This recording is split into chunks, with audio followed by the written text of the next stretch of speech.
வ ஃபித்னத்து உம்மதி அல் மால். என்ற உம்மத்துடைய ஃபித்னா வந்து சொத்து என்னாங்க ரசூல் ஸல்லல்லாஹு அலைஹி வஸல்லம், பணம் அப்படின்னு ரசூல் ஸல்லல்லாஹு அலைஹி வஸல்லம் சொன்னாங்க. பெண்கள் என்று ஒரு செய்தி வருது, அது ஆண்களுக்கு. அதாவது ரசூல் ஸல்லல்லாஹு அலைஹி வஸல்லம் சொன்னார்கள், மா தரக்து மின் பஅதி, அதாவது ஃபித்னத்தன் அபர் அலர் ரிஜாலி மினன் நிசா, எனக்கு பின்னால ஆண்கள், அதாவது மிகப்பெரிய ஒரு ஃபித்னாவாக ஆண்களுக்கு நான் விட்டு செல்வது எதனை? பெண்களை தான் ரசூல் ஸல்லல்லாஹு அலைஹி வஸல்லம் சொன்னாங்க. ஆனா சொத்து என்ற உம்மத்துக்கு ஃபித்னான்ற அர்த்தம் என்ன? அது எல்லாருக்கும், பெண்களுக்கு தான் ஆண்களுக்கு தான், அந்த டோட்டல் சமுதாயத்துக்கும் சொத்து என்பது என்னது? ஃபித்னா என்று ரசூலுல்லாஹ். இந்த மாதிரி சில செய்திகள் வரும். அவ்வலு மா யுஹாஸபு பிஹில் அப்து யௌமல் கியாமத்தி அஸ்ஸலா, மறுமை நாள்ல முதலாவது விசாரிக்கப்படுறது எது? முதலாவது விசாரிக்கப்படுறது தொழுகை. இன்னொரு ஹதீஸ் வருது, அவ்வலுமா, அதாவது யுக்லா பைனன் நாசி அத்திமா, மறுமை நாள்ல முதலாவது தீர்ப்பளிக்கப்படுவது ரத்தம் விஷயத்துல, கொலை விஷயத்துல, கொலை நடக்குமே இந்த விஷயத்துல. இது எப்படி புரிஞ்சுக்கொள்ளணும்? இபாதத்துடைய இறைவனுக்கு செய்ய வேண்டிய கடமைகளில் முதலாவது விசாரிக்கப்படுவது எது? தொழுகை. மனிதனுக்கு மனிதன் செய்ய வேண்டிய கடமைகள்ல முதலாவது விசாரிக்கப்படுவது கொலை. இப்படித்தான் என்ன செய்ய வேண்டும், அதுல புரிந்து கொள்ள வேண்டும். அதே மாதிரி என் சமுதாயத்துக்கு நான் விட்டு செல்கின்ற ஃபித்னாவிலேயே மிக மோசமான ஒவ்வொரு சமுதாயத்துக்கும் ஃபித்னா உண்டு.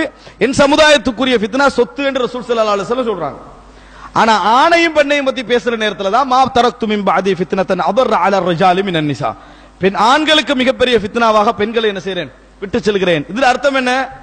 மார்க்க ரீதி. இப்ப நிறைய பேர் என்ன இந்த ஹதீஸை கூட எப்படி விளங்குறாங்கன்னு சொன்னால், மார்க்கம் இல்லாம, இஸ்லாமிய ஆடை இல்லாம வெளியே போறது இருக்குது, இந்த மாதிரி இருக்கிறதுல ஆண்கள் சோதிக்கப்பட்டால் அதான் ஃபித்னா நினைக்கிறேன். அப்படி இல்ல. என் சமுதாயத்துக்கு பெண்கள் ஃபித்னாண்டா மனைவி ஃபித்னா, தாய் ஃபித்னா, பிள்ளை ஃபித்னா, விளங்கிட்டா? எல்லாமே தான். அது எல்லா வகையிலும் இவர்கள் சோதிக்கப்படுவார்கள், எல்லா வகையிலும் இவர்கள் சோதிக்கப்படுவார்கள் என்பது அர்த்தம். அதே போன்று சொத்து ரசூல் ஸல்லல்லாஹு அலைஹி வஸல்லம் இந்த சமுதாயத்துக்கு ஃபித்னான்னாங்க. அப்ப ஒரு மனுஷன் என்ன செய்யணும் தெரியுமா? சொத்து ஃபித்னான்ற ரசூலுல்லாஹ் சொல்லிட்டாங்கடா, நான் தீனோட வாழ்றதுக்கு வெளியிருந்து ஒத்த வந்து கெடுக்கணும்னு அர்த்தம் அல்ல. நான் சம்பாதிக்கிற சொத்து என்ன செஞ்சிடக்கூடாது? நாசமாக்கி விடக்கூடாதுன்னாங்க ரசூல் ஸல்லல்லாஹு. அதனாலேயே நிறைய சட்டங்களை கூட இஸ்லாம் போட்டிருக்கும் தீன்ல சோதிக்கப்படக்கூடாது என்பதற்காக. يا ديمة خير وعطاء ويمام نقاء وسخاء، يا نجما شع فأبهجنا، يا شعلة نور وضاء. يا ديمة خير وعطاء ويمام نقاء وسخاء، يا نجما شع فأبهجنا، يا شعلة نور وضاء. يا ديمة بذل تعطينا، هلت بعطاء تسقينا، أقبلت فأزهرت الدنيا والبشر توالى يحوينا. يا ديمة بذل تعطينا، هلت بعطاء تسقينا، أقبلت فأزهرت الدنيا والبشر توالى